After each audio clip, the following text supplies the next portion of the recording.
Um sistema baseado na solidariedade. A geração que está na ativa sustenta quem já fez isso antes pelos outros.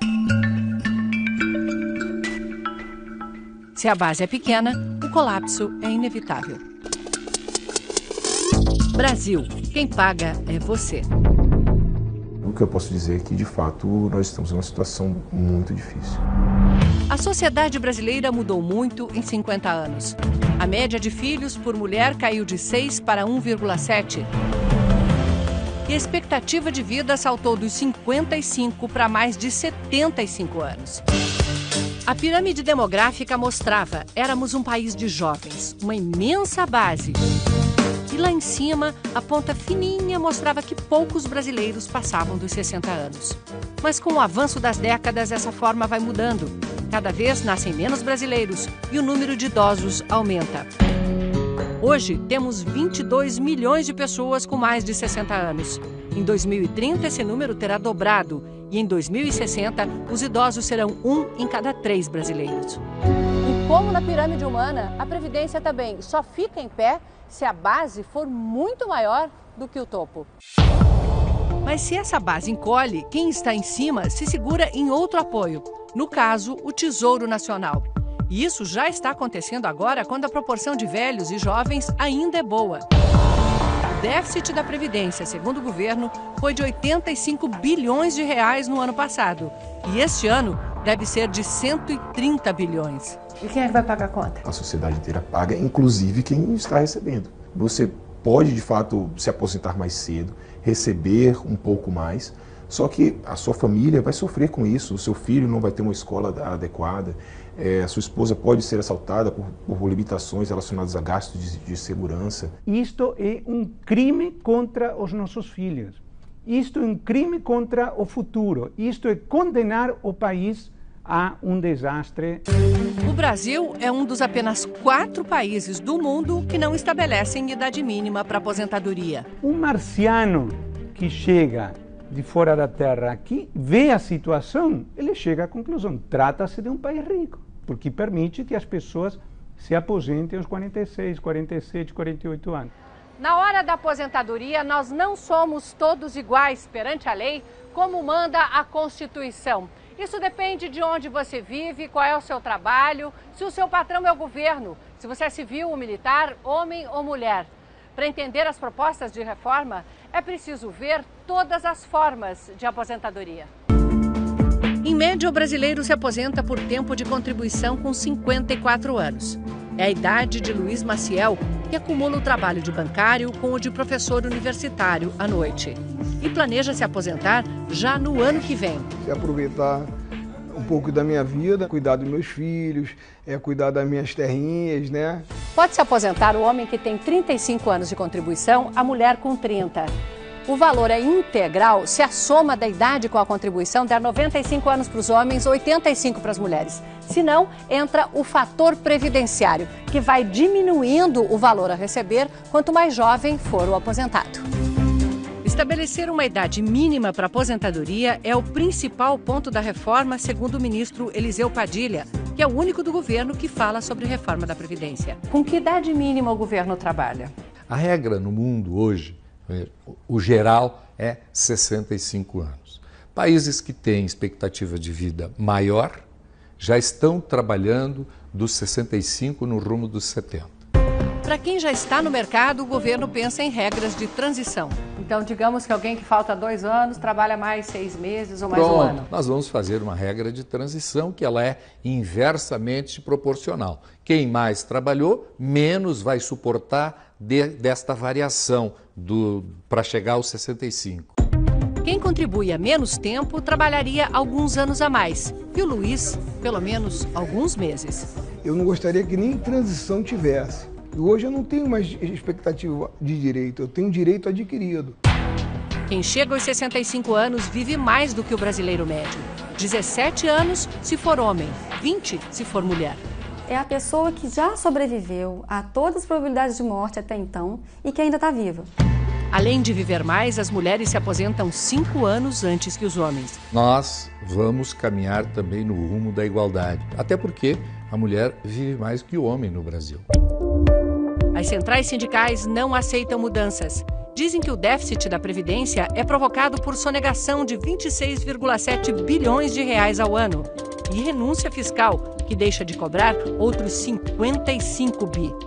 A soma das duas ainda não cobre o rombo. A Previdência é uma questão social, é uma questão política, mas ela também é uma questão matemática. A matemática não pode ser agredida. Na minha opinião, eu acho que tem problema sim na Previdência. A nossa proposta, na realidade, é que se tenha uma CPMF exclusiva, tem que ser exclusiva para a Previdência.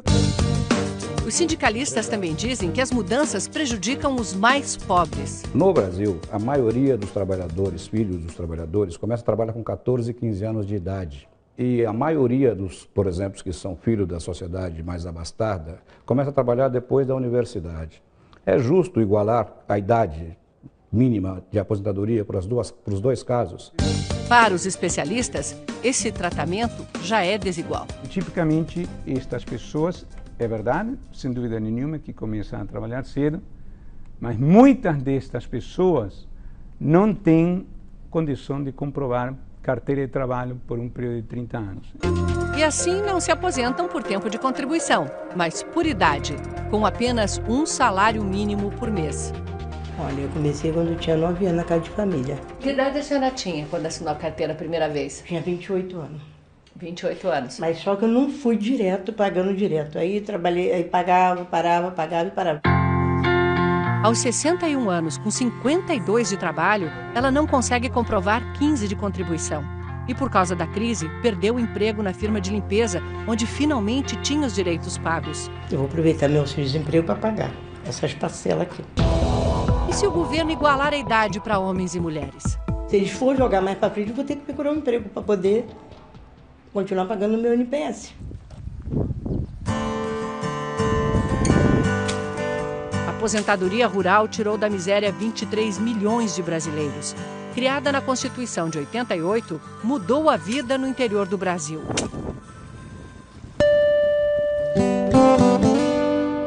Paulistana, Piauí. Olhando só para os números, esta é uma cidade de velhos. Tem 11 aposentados para cada 20 habitantes. E a grande desproporção está no campo. Tem mais aposentados rurais do que o total da população rural do município. Eles são a alegria do comércio. Fica aquele movimento na cidade, justamente nos dias que eles vão tirar o benefício. Ele com 76 anos, ela com 74, alimentam mais 6 bocas, filhos e netos. Se não fosse a aposentadoria de vocês... Tá passando fome. Emprego já e eles tá também. difícil. Porque emprego aqui não é fácil. Sobra pouco para a saúde já debilitada. Ele é hipertenso de diabetes, pressão alta, colesterol, estava com problema de próstata, ele fez exame agora, está fazendo exame. Todo problemado. Se não tiver uma perspectiva de aposentadoria numa idade avançada, as pessoas vão se afastar do meio rural. E o Brasil precisa da produção de alimentos. Então é o agricultor familiar que produz 70% dos alimentos. E muitos usam a aposentadoria para financiar a produção. Quando a gente não tem da lavra, tem que tirar da aposentadoria e comprar cimento para plantar de novo no outro ano. Comprar o milho, comprar o feijão. Com o que sobra, pagam o acesso à saúde. Primeiramente Deus e abaixo de Deus essa aposentadoria. Para comprar meus remédios. Vou no SUS, não consegue não. Tudo particular. É tudo particular. O produtor rural paga a previdência na venda da produção, mas a arrecadação é menos de 10% do total pago em benefícios. Mas poderia dobrar se o grande agronegócio para exportação também pagasse previdência. O governo estuda aumentar também a idade mínima de aposentadoria rural. Jamais nós vamos permitir que a idade passe de 55 anos para a mulher e 60 anos para o homem. Quanto é que ganha um senador, um deputado, e quanto tempo ele leva para aposentar? Boa pergunta. Para se aposentar, senadores e deputados federais precisam ter 60 anos de idade e 30 de contribuição para qualquer regime. Mas o cálculo deles é bem generoso. Pega o salário de mais de R$33 mil e divide por 35. A cada ano de mandato, uma parte dessas, R$965, é incorporada à aposentadoria. Ou seja, 1 ano de um parlamentar vale mais do que uma vida inteira trabalhando no campo. A aposentadoria dos funcionários públicos teve uma reforma que estabeleceu idade mínima de 65 anos, com regras iguais às do INSS. Mas eles têm também uma aposentadoria complementar. E para quem já estava no serviço público, não teve regra de transição. Os servidores que já estavam, né, no sistema, eles continuam recebendo de fato integral. Eles contribuem com 11% do seu salário, mas recebem de fato o salário completo. A regra poderia ter sido outra. O rombo das aposentadorias públicas é de 72,5 bilhões de reais, para pagar menos de 1 milhão de beneficiados. As Forças Armadas têm um déficit de mais 11 bilhões por ano, dos quais quase 4 bi vão para pensões de filhas de militares, como as irmãs Jussara e Ada. O pai lutou na Segunda Guerra, foi para a reserva em 64 e recebeu a aposentadoria até morrer. Agora as filhas dividem o salário de um tenente-coronel do Exército. Tudo dentro da lei. Mas você acha certo? Independente de ser legal? Olha, certo... Não sei, meu pai pagou por isso. Então, pensando dessa forma, acho certo. Agora, diante do cenário todo que está aí, eu não sei se é tão certo. O tenente-coronel serviu por 22 anos e o Estado brasileiro já pagou 52 anos de aposentadoria e pensão integral. Essa pensão para as filhas foi extinta na última reforma do sistema de aposentadoria dos militares, mas só para quem ainda não tinha entrado no sistema. Isso significa que se um militar que já estava na ativa, daqui a 10 anos, por exemplo, tiver uma filha, essa menina já vai nascer com o direito de receber a pensão após a morte do pai pelo resto da vida dela. O sistema da Previdência dos militares também será objeto de avaliação. Só não será junto com o sistema geral, nem com o do servidor público comum. Dá uma impressão de que é a parcela mais pobre, que é o regime geral, que vai pagar a conta dessa vez e futuramente vai se rediscutir dos servidores públicos. Uma reforma que contempla todos os setores, todos os problemas que o próprio governo reconhece, ela seria mais justa. O sistema justo torna todos iguais perante a lei.